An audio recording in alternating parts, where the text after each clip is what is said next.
यह आदमी बहुत ही बेरहम था। मौका मिलता ही उसने लड़की को जोर से पकड़ लिया। जब लड़की ने सोचा कि अब कुछ नहीं होगा, तभी उसने जोर का थप्पड़ मारा।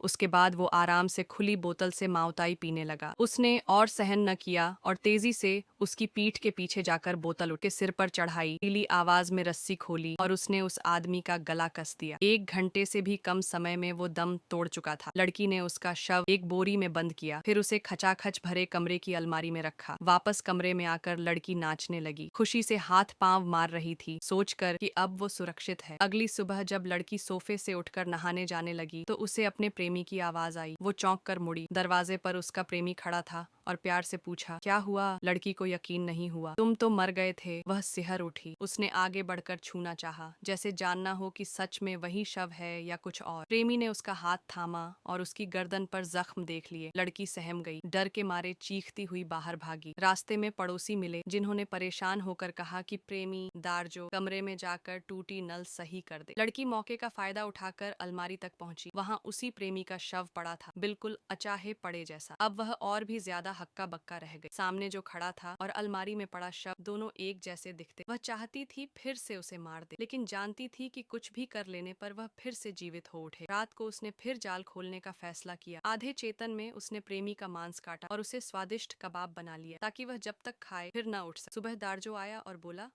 तुम नौकरी ढूंढने जा रही हो, मैं एक अच्छा प्रेमी बनूंगा। लड़की उस पर यकीन न कर सकी। दारजो जाते हुए कबाब की डिब्बी उठाई, खुश होकर धनुष जैसी मुस्कान दी और बाहर चला गया। पर अजीब कि उसने खाने के बजाय डिब्बी फेंक दी। शाम को दारजो लौटकर बोला, बहुत स्वादिष्ट था, मैंने सब खा लिया। लड़की ने डिब्बी खोली, खाली। आश्वस्त होकर वह धीरे से बैठ गई। रात को सोते सोते वह अपनी और दारजो की पहली मुलाकात याद करने लगी। कुछ महीने पहले केक की दुकान में वह एक केक लेने गई थी।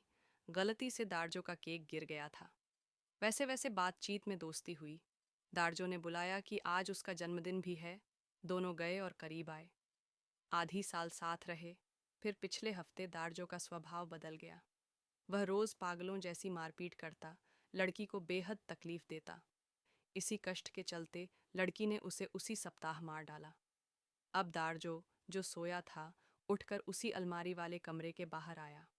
उसने दरवाज़ा खोला और जोर से हिलाया, लेकिन दरवाज़ा नहीं खुला। दरवाजे को बुरी तरह हिलाते हुए वह चीखने लगा। अलमारी में सोई लड़की उठी, खौफ से बाहर आई। वह दारजो को रोका। दारजो बोला, अंदर कोई कराह रही है। उसकी आवाज़ में सिहरन थी। लड़की ने सफ़ेद कपड़ा ऊपर से ढका और एक खिलौना खरगोश रखा। तभी फ़ोन की घंटी बजी। लड़की उड़कर चली गई, लेकिन अलमारी का दरवाज़ा अनलॉक करना भूल गई।